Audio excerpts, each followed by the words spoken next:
اس سلسلے میں جو مشترکہ طور پر قربانی کرتے تھے بہت سارے لوگ وہ اس سے محروم ہو رہے ہیں، اور جانوروں کے جو چھوٹے جانور ہیں ان کے دام بھی بڑھ چکے ہیں، تو حالات میں کیا کہہ رہے ہیں مولانا آپ؟ دیکھیے، شریعت نے ایک نصاب مقرر کیا ہے کہ اگر قربانی کے دنوں میں کسی کے پاس اتنا پیسہ ہے کہ وہ قربانی کر سکتا ہے، تو 10ویں 11ویں اور 12ویں ذی الحجہ ان 3 دنوں کے اندر اس کے پاس اتنی رقم ہے کہ وہ جانور کو خرید کر کے جانور کی قربانی کر سکتا ہے، تو وہ مالک نصاب ہے، وہ قربانی کرے۔ لیکن اگر آج کے فی زمانہ حکومت کی پابندیاں بھی ہیں، اور اگر آپ بڑا جانور کی قربانی کرنے جاتے ہیں تو آپ سب کو پتہ ہے، آپ سب قانون جانتے ہیں کہ اس ملک کے قانون کے حساب سے سخت پابندیاں بھی ہیں، اور اس پر جو ہے نا بہت ساری چیزیں عائد کی گئی ہیں۔ تو اب دفعہ بھی جب عائد ہو رہا ہے، مسلمان اس میں ذلیل بھی ہو سکتا ہے، جانور پکڑے جا سکتے ہیں، اور جو ہے قربانی بھی نہیں ہوگی، پیسہ بھی ضائع ہوگا، تو مال مسلم نقصان ہونے سے بہتر ہے کہ ہم حکومت کے قانون پر عمل کریں۔ بڑے جانور کی قربانی اگر نہیں ہو رہی ہے اور آپ کے پاس مشترکہ قربانی میں حصہ لینے کے لیے بھی معاملہ نہیں ہے، تو اگر کسی دوسرے علاقے میں جہاں پر اجازت ہو، جیسے بھینس وغیرہ کی قربانی ہوتی ہے اس کی تو اجازت، اور اسٹیٹس میں جہاں پر حکومت کے لا کے حساب سے ہی جہاں پر اجازت ہے، اگر وہاں پر اگر قربانی ہو رہی تو وہاں پر بھی آپ پیسہ دے کر کے کرا سکتے ہیں۔ لیکن ان کیس وہاں پر بھی آپ کے پاس سہولت نہیں ہے تو آپ مالک نصاب نہیں ہیں، کیونکہ آپ چھوٹا جانور خریدنے کے قابل نہیں ہیں، تو آپ مالک کے نصاب بھی اس اعتبار سے نہیں ہوں گے۔ تو آپ اپنی قربانی اللہ سے دعا کریں کہ جب اللہ زیادہ مال دے تو آپ اس کی قربانی کریں۔ انشاءاللہ اللہ نے چاہا تو وہ وقت بھی آئے گا، قانون اللہ کا ہے، جب حالات بدلیں گے تو ماحول سازگار ہوگا تو ضرور ہم قربانیاں دیں گے انشاءاللہ۔ خلیلک ابراہیم علیہ السلام و حبیبک محمد صلی اللہ علیہ وسلم برحمتک یا ارحم الراحمین۔ بڑا ہی آسان طریقہ ہے، لوگ پریشان ہو جاتے ہیں، اسی لیے قربانی جس پر واجب ہے تو اس پر قربانی کے مسائل سیکھنا بھی واجب ہے۔ حج جس پر فرض ہے اس پر حج کے مسائل سیکھنا فرض ہے۔ اسی طریقے سے جو عبادت آپ کر رہے ہیں ان کا سیکھنا واجب یا فرض یا سنت، جیسا وہ عبادت میں یا تو سنت ہے تو سنت، واجب ہے تو واجب، فرض ہے تو فرض اس کا سیکھنا ہے۔ اس طریقے سے مسلمانوں کو چاہیے کہ علم دین حاصل کرے۔ بسم اللہ الرحمن الرحیم، الصلاۃ والسلام علیک یا رسول اللہ صلی اللہ علیہ وسلم۔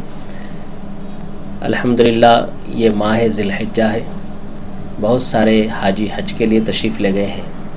تو وہ وہاں حج کی قربانی کریں گے، لیکن اس قربانی کے بارے میں جو عام طور پہ ہم اپنے اپنے وطن میں رہتے ہوئے جو کرتے ہیں، اس کے بارے میں صحابہ اکرام نے آقا علیہ الصلوۃ والسلام سے پوچھا کہ یہ قربانیاں کیا ہیں، تو آقا کریم صلی اللہ علیہ وسلم نے ارشاد فرمایا یہ قربانیاں تمہارے باپ حضرت ابراہیم علیہ الصلوۃ والسلام کی سنت ہے۔ تو اس سے پتہ چلا کہ یہ قربانی ہمیں حضرت ابراہیم علیہ الصلوۃ والسلام کی یاد دلاتی ہے۔ صرف قربانی کرنا یا جانور ذبح کرنا یا اس کا گوشت کھانا مقصد نہیں ہے۔ قربانی سے مراد یہ ہے کہ ہم حضرت ابراہیم علیہ الصلوۃ والسلام کی زندگی کو دیکھیں کہ کس طریقے سے انہوں نے اللہ تبارک و تعالیٰ کی اطاعت کی، اور اطاعت میں اپنی زندگی گزاری۔ اللہ نے مال مانگا تو اپنے مال پیش کیا، بچے کی جان مانگی تو اپنے جان پیش کیا۔ اللہ تبارک و تعالیٰ کے طرف سے ان پر آزمائشیں آتے رہی، لوگ ان کو ستاتے رہے، صبر کے ساتھ آپ نے ان کو حق کا پیغام دیتے رہے۔ تو یہ قربانی مکمل ایک ضابطۂ حیات ہے جو ہمیں اسلامی نظام کو بتاتی ہے کہ اسلام مذہب کتنا امن پسند مذہب ہے، ایک پیسفل مذہب ہے، یہ اسلام ہمیں بتاتا ہے۔ وہی چیز آقا کریم صلی اللہ علیہ وسلم بھی پوری زندگی بتاتے رہے کہ جب قربانی کا مہینہ آتا تو آقا کریم صلی اللہ علیہ وسلم 2 بکرے ذبح فرماتے، ایک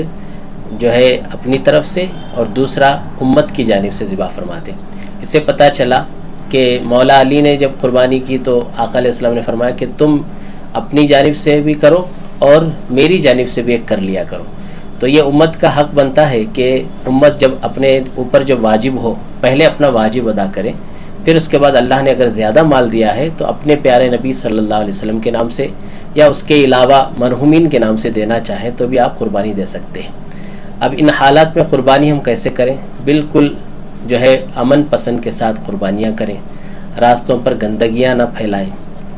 اور شور شرابہ نہ کریں۔ قربانی کے جانور پر بیٹھنا، اس کے اوپر لے کر کے چلنا، گلی کوچے میں آپ لے کر کے اس کو چرا سکتے ہیں، لیکن اس کے اوپر بیٹھنا، اس کے ویڈیوز بنانا، ذبح کیے ہوئے ویڈیوز بنانا، اس طریقے کے کام ہرگز نہ کریں،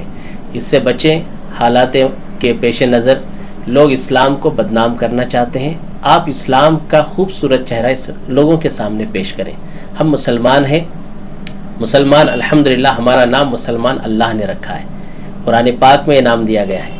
اور ایک امن پسند مذہب کے ہم ماننے والے ہیں، تو مسلمانوں کو چاہیے کہ وہ پیشنس سے رہے۔ یہ قربانی ہمیں پیشنس سکھا، سب سے پہلی چیز جو سکھاتی ہے، اصل چیز ہے صبر۔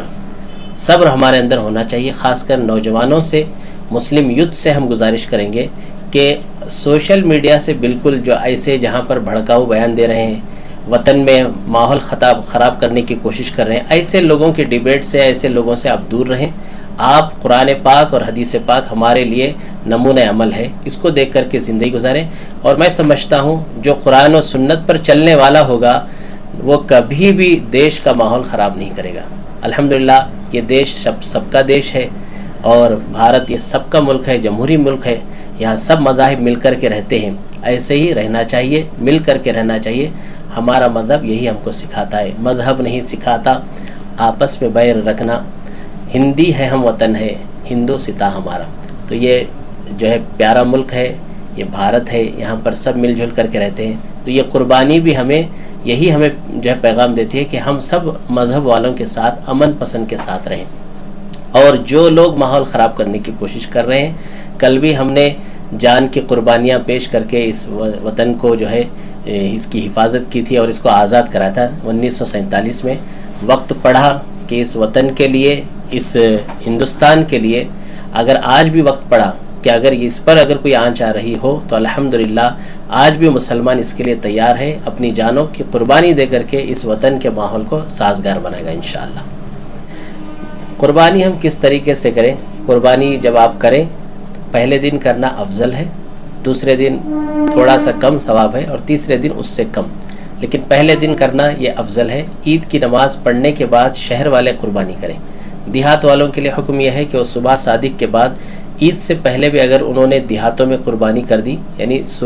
فجر کی نماز کے بعد اگر انہوں نے کر دی عید کی نماز سے پہلے، تب بھی دیہات والوں کی قربانی ہو جائے گی، لیکن شہر والوں کے لیے عید کی نماز ہونا چاہیے۔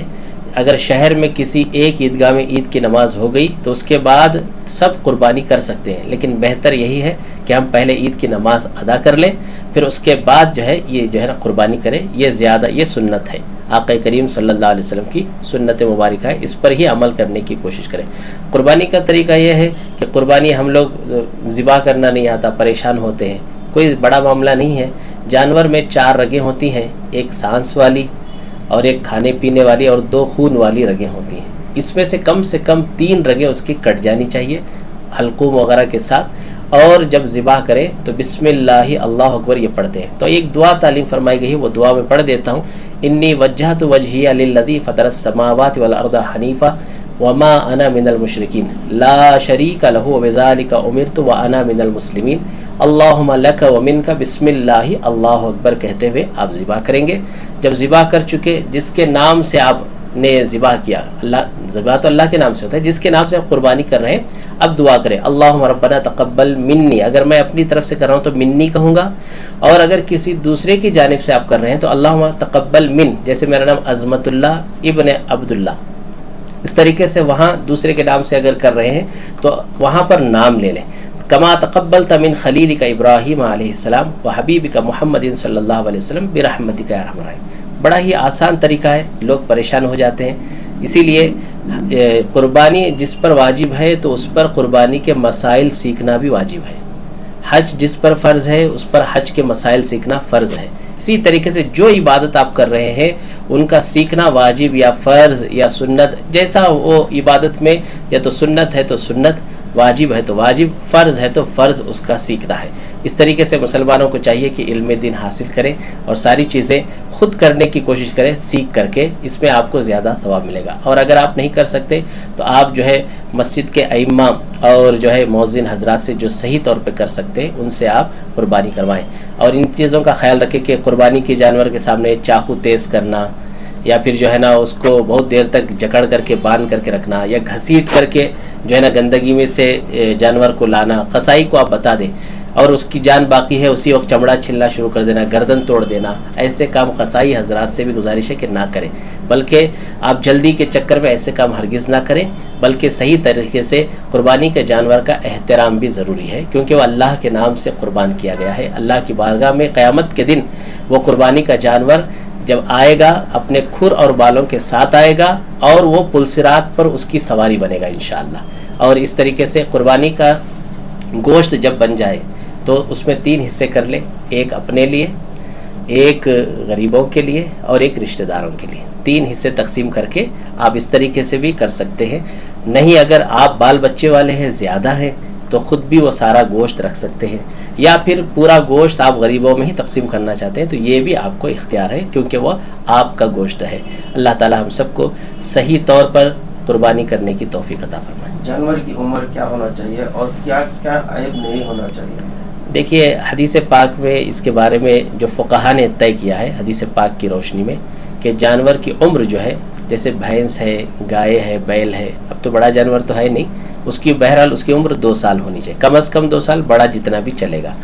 اسی طریقے سے اونٹ وغیرہ کی قربانی کر رہے ہیں تو اس کی عمر کم از کم 5 سال، زیادہ سے زیادہ جتنا بھی چلے گا۔ اور بکرا ہے، بکری ہے، مینڈا مینڈی، چھیلا چھیلی، یہ سب آ جاتے ہیں، دمبا وغیرہ، یہ سب جو ہے نا 1 سال مکمل ہو جانا چاہیے، کم از کم 1 سال، زیادہ سے زیادہ کتنا بھی چلے گا۔ لیکن 6 مہینے کا بکرا اگر دور سے 1 سال کا نظر آتا ہے تو اس کی بھی قربانی حدیث پاک کی روشنی سے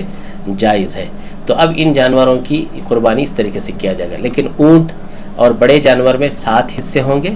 اور بکرے میں صرف 1 ہی حصہ ہوگا، اس کا خیال رکھیں۔ بہت سارے لوگ یہ کہتے ہیں کہ 1 جانور 1 بکرا دے دو اور پورے گھر کی طرف سے ہو جائے گا، نہیں، نبی کی بات اور ہے، امت کے لیے حکم الگ ہے۔ جو فقہی مسائل میں کتابوں میں لکھے ہوئے اسی پر عمل کرنے کی کوشش کریں۔ بکرا صرف 1 آدمی کی جانب سے ہوگا اور جو ہے نا بڑے جانور کی قربانی میں 7 حصے ہو سکتے ہیں۔ عیب کیا نہیں ہونا چاہیے؟ جانور میں عیب، لنگڑا جس کا لنگڑا پن ظاہر ہو، کانا جس کا کانا پن ظاہر ہو، اور لاغر اتنا کمزور ہے کہ وہ قربان گاہ تک چل کے نہیں آ سکتا ہو، اور اتنا کمزور ہے کہ اس کی جو ہے نا ہڈی میں گدا بھی نہ ہو، ایسے جانور کی قربانی نہیں کرنی چاہیے، کہ چونکہ آپ اللہ کے یہاں قربانی کے لیے جانور پیش کر رہے ہیں تو قربانی کا جانور فربا ہو،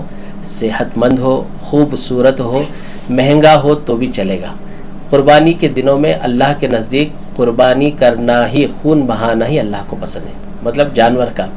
خون بہانا، جانور کا یہ اللہ کو پسند ہے، اس سے زیادہ کوئی پیسہ اللہ کو اس دن پسند نہیں ہے۔ تو کوئی اگر صدقہ کر دے کہ میں صدقہ کر دوں گا، میں جانور کو ذبح نہیں کر سکتا، تو یاد رکھیں شریعت اوپر ہے، طبیعت سے نہیں، ہم کو شریعت پر چلنا ہے انشاءاللہ۔